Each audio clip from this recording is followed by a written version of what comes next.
इस चैनल पर आपका बहुत बहुत स्वागत है। आज के इस क्लास में देखेंगे कोशिका के प्रमुख अंग, जिसमें हम लोगों ने कुछ पढ़ चुका है। जिसमें पढ़ चुके हैं हम लोग कोशिका झिल्ली, प्लाज्मा झिल्ली, नहीं कोशिका झिल्ली या प्लाज्मा झिल्ली, सेल वाल, सेल वाल, लवक, नहीं लवक कितने प्रकार के होते हैं? 3 प्रकार के। कौन कौन? वर्णी लवक, अवर्णी लवक, हरित लवक। नहीं, इसको भी पढ़ लिए हैं। उसके बाद केंद्रक पढ़ लिए हैं, केंद्रिका पढ़ लिए हैं। नहीं, अब हम लोग पढ़ेंगे आज माइटोकॉन्ड्रिया। क्या पढ़ेंगे? माइटोकॉन्ड्रिया पढ़ेंगे। तो माइटोकॉन्ड्रिया को पढ़ने से पहले इसके बारे में थोड़ा विशेष चर्चा करते हैं, ठीक है? तो इसको पढ़ने से पहले जान लेते हैं कि माइटोकॉन्ड्रिया का खोज किसने किया था। नहीं, माइटोकॉन्ड्रिया का खोज कौन किया था? अल्टमैन। कौन किया था? अल्टमैन। नाम आपको याद होना चाहिए। देखिए इसका नाम माइटोकॉन्ड्रिया। क्या है? माइटोकॉन्ड्रिया। बहुत इंपॉर्टेंट है, डायरेक्ट इससे सवाल पूछता है। माइटोकॉन्ड्रिया से डायरेक्ट सवाल पूछे जाते हैं, तो ध्यान दीजिएगा। माइटोकॉन्ड्रिया पढ़िए तो हमारे साथ। माइटो कौन पढ़ेगा? माइटोकॉन्ड्रिया। माइटोकॉन्ड्रिया क्या? माइटोकॉन्ड्रिया।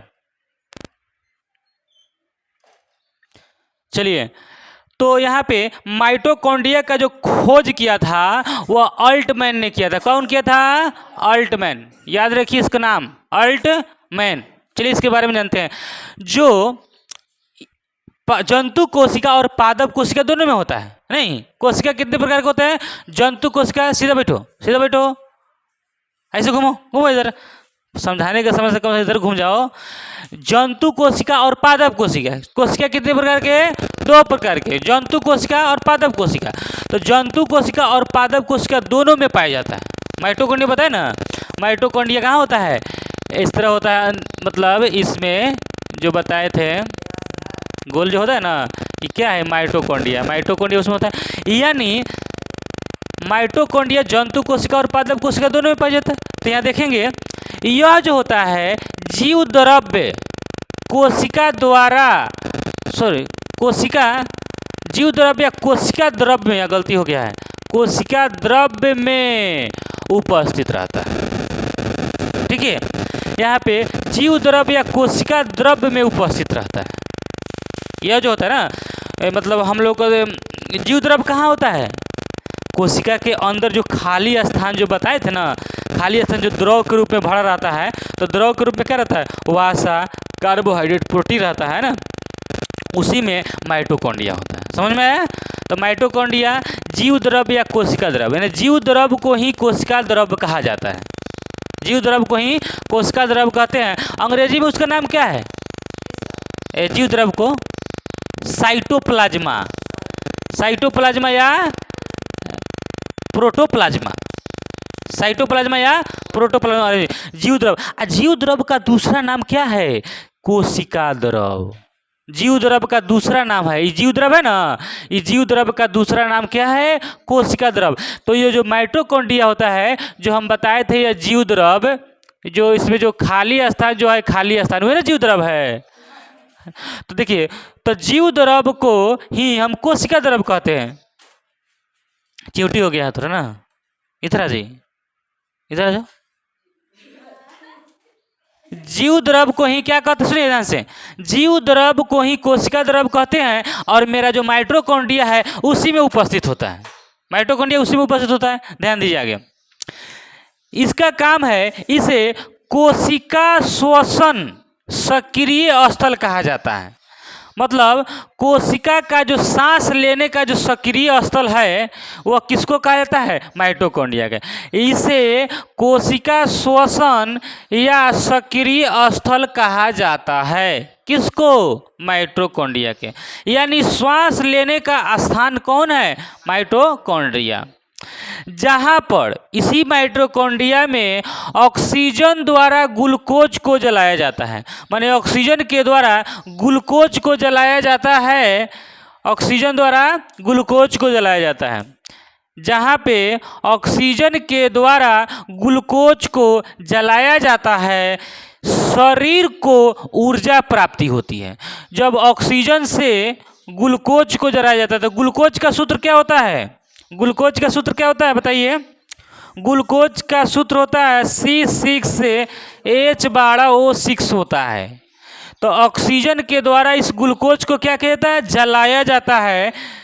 इसीलिए इसे कोशिका का ऊर्जा गृह कहा जाता है।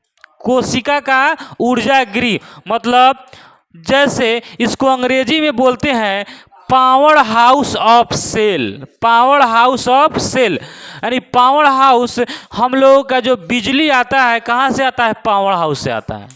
ये जो बिजली चल रही है ना, ये कहाँ से आती है? पावर हाउस से। ये पावर हाउस हम लोग कहाँ है? पकड़ी दाल में। सब डिविजनल है, ठीक है। पावर हाउस से बिजली आती है। उसी तरह हमारे कोशिका में ऊर्जा कहाँ से आती है? माइटोकॉन्ड्रिया से। कहाँ से आती है? माइटोकॉन्ड्रिया। इसीलिए उसे ऊर्जा गृह कहा जाता है। ऊर्जा गृह, ऊर्जा गृह मतलब कोशिका का ऊर्जा गृह। ऊर्जा मतलब माने हमारे शरीर में जो ऊर्जा मिलता है, गृह माने घर, गृह माने घर, ऊर्जा गृह कहा जाता है। किसको? माइटोकॉन्ड्रिया। यह परीक्षा में आपको डायरेक्ट सवाल पूछ दिए जाते हैं। कैसे पूछता है जानते हैं क्या पूछा है? कोशिका का ऊर्जा गृह किसे कहा जाता है? तो क्या कहेंगे? माइटोकॉन्ड्रिया। कोशिका का ऊर्जा गृह किसे कहा जाता है? माइटोकॉन्ड्रिया। फिर आपसे पूछेगा पावर हाउस ऑफ सेल किसे कहते हैं? माइटोकॉन्ड्रिया को। अंग्रेजी हो गया ना, पावर हाउस ऑफ सेल। इसको बोलेंगे पावर हाउस ऑफ सेल। तो किसको बोलेंगे? माइटोकॉन्ड्रिया। अब देखिए इसकी संख्या जो होती है ना, या देखिए पादप कोशिका में इसकी संख्या जंतु कोशिका से कम होती है। मतलब पेड़ पौधा में माइटोकॉन्ड्रिया जो होती है ना, जंतु कोशिका से कम होती है। सबसे ज्यादा किसमें होते हैं? जंतु कोशिका में। यानी जंतु कोशिका में इसकी संख्या 10,000 या इससे भी ज्यादा होती है। यानी जंतु कोशिका में माइटोकॉन्ड्रिया की संख्या कितनी होती है? 10,000 या 10,000 से ज्यादा होती है, ठीक है। इसे बस एक ही बात याद रखिएगा, माइटोकॉन्ड्रिया को पावर हाउस कहा जाता है, यानी ऊर्जा गृह कहा जाता है। क्या? पावर हाउस या ऊर्जा गृह कहा जाता है। इसी माइटोकॉन्ड्रिया में डीएनए पाया जाता है। डीएनए क्या पाया जाता है? डीएनए और राइबोसोम पाया जाता है। डीएनए और राइबोसोम, राइबोसोम को हिंदी में लिखते हैं राइबोसोम पाया जाता है। सोम, डीएनए और राइबोसोम पाया जाता है। डीएनए का फुल फॉर्म क्या होता है? डीएनए। तो डीएनए का फुल फॉर्म डायऑक्सी राइबो कदी हंस रही है? Nucleic acid, deoxyribonucleic acid. एक होता है आरएनए, इसका भी फुल फॉर्म जान लीजिए। आरएनए होता है ना, आरएनए का फुल फॉर्म होता है राइबो न्यूक्लिक एसिड, ठीक है। और ये डीएनए और राइबोसोम से ही इसमें प्रोटीन का संश्लेषण होता है। किसमें? माइटोकॉन्ड्रिया में। तो इतना बात आप लोग इसको लिख। डीएनए का खोज कौन किया था? डीएनए का खोज कौन किया था? तो डीएनए का खोज जो किया था Watson and Crick. Watson and Crick, Watson and Crick ने डीएनए का खोज किया था। कौन किया था? Watson and Crick. लिख लीजिए इसको, वाटसन एंड क्रिक ने डीएनए का खोज किया था। थोड़ा जानेंगे डीएनए कितने प्रकार के होता है। क्या जानेंगे अब? डीएनए कितने प्रकार। तो इसको ध्यान से देखिएगा, जब डीएनए के प्रकार समझ लेंगे ना, तो इसी पर आधारित है आरएनए। इसी पर आधारित है आरएनए। तो डीएनए कितने प्रकार के हैं? डीएनए 3 प्रकार के। डीएनए कितने प्रकार के? 3 प्रकार के। एक पहला sugar, phosphate, nitrogen base. Sugar, phosphate, nitrogen base. मेरे साथ याद करिए, डीएनए कितने प्रकार के? 3, sugar, phosphate, nitrogen base. Sugar, phosphate, nitrogen base. अब नाइट्रोजन बेस 2 प्रकार के। नाइट्रोजन बेस कितने प्रकार के? 2 प्रकार के। Purine, pyrimidine, purine, pyrimidine. अब देखिए, प्यूरिन 2 प्रकार के, adenine, guanine, adenine, guanine. Pyrimidine 2 प्रकार के, साइटोसिन, थायमिन, साइटोसिन, थायमिन। अब देखिए डीएनए का काम क्या है। देखिए डीएनए का काम बताए थे आपको पहले भी। डीएनए का काम है एक पीढ़ी से दूसरे पीढ़ी में गुणों को ट्रांसफर करना। नहीं, एक पीढ़ी से दूसरे पीढ़ी में गुणों को ट्रांसफर करना इनका काम है। नहीं बताया था कि माता पिता लामा, नहीं, इस तरह से मतलब हर एक गुण अपने बच्चों में क्या करते हैं? ट्रांसफर कर देते हैं। तो डीएनए का काम है। अब देखिए, जिस तरह से हम लोग डीएनए जान गए 3 प्रकार के, शुगर, फॉस्फेट, नाइट्रोजन बेस, उसी तरह से आरएनए होता है। आरएनए देखिए कैसे बना देते हैं इसको, आरएनए। अब इसको हम मिटाएंगे, यहाँ लिख देंगे आरएनए। क्या हो जाएगा? RNA, RNA. अब आरएनए यही प्रकार के, शुगर, फॉस्फेट, नाइट्रोजन बेस, और प्यूरिन, प्रीमेडिन, और एडिनिन, गिवेनिन, साइटोसिन, थायमिन। यहाँ पे देखिएगा, इस थायमिन को खाली बदल देना है।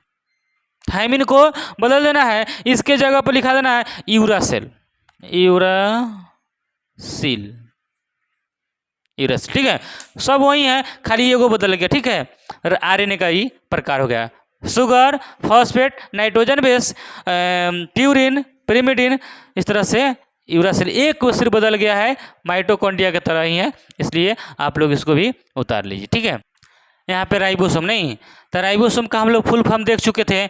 राइबोसोम का राइबोसोम नहीं, आरएनए का फुल फॉर्म देखे थे। नहीं तो राइबोसोम जो होता है, राइबोसोम का क्या काम है? राइबोसोम का क्या काम है? तो सबसे पहले इसके बारे में जानेंगे, राइबोसोम कहाँ होता है। तो हम बताए थे कोशिका में जो यह भाग आप देख रहे हैं, कोशिका में जो यह भाग होता है बिंदु बिंदु करके रहता था ना, यही ना क्या है? राइबोसोम। ये क्या है? राइबोसोम है। नहीं, कोशिका में भाग वाला को क्या कहते हैं? राइबोसोम।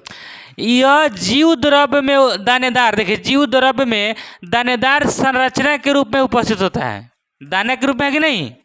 यह जीव द्रव्य में दानेदार संरचना के रूप में उपस्थित होता है। यह आरएनए एवं प्रोटीन का बना होता है। किसका बना होता है? राइबोसोम किसका बना होता है? आरएनए और प्रोटीन का बना होता है। आरएनए का फुल फॉर्म बताए थे राइबोन्यूक्लिक एसिड, राइबोन्यूक्लिक एसिड। और डीएनए का बताए थे diauxie ribonucleic acid, diauxie ribonucleic. देखिए सब याद कर लीजिए, न्यूक्लिक एसिड। ठीक है,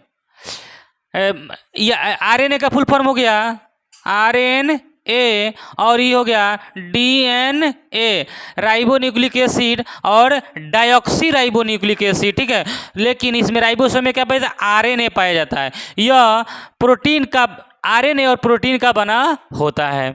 इसका कार्य क्या है? प्रोटीन का संश्लेषण करना। इसका कार्य है प्रोटीन का संश्लेषण करना। बस इतना ही जानना है, ज़्यादा आपको नहीं जानना है। फिर एक बार रिवीजन करते हैं। माइटोकॉन्ड्रिया को ऊर्जागिरी कहा जाता है। माइटोकॉन्ड्रिया क्या कहता है? ऊर्जागिरी कहता है, power house of cell. Mitochondria का खोज कौन किया था? अल्टमैन। माइटोकॉन्ड्रिया का खोज कौन किया था? अल्टमैन। उसके बाद में आरएनए का full form ribonucleic acid, DNA का full form diauxie ribonucleic acid. ठीक है, और राइबोसोम का क्या काम है? प्रोटीन का संश्लेषण करना। इस तरह से यह वीडियो अगर पसंद आए तो इसे लाइक करिएगा, सब्सक्राइब करिएगा, तो दोस्तों के साथ शेयर करिएगा। जय हिंद, जय भारत।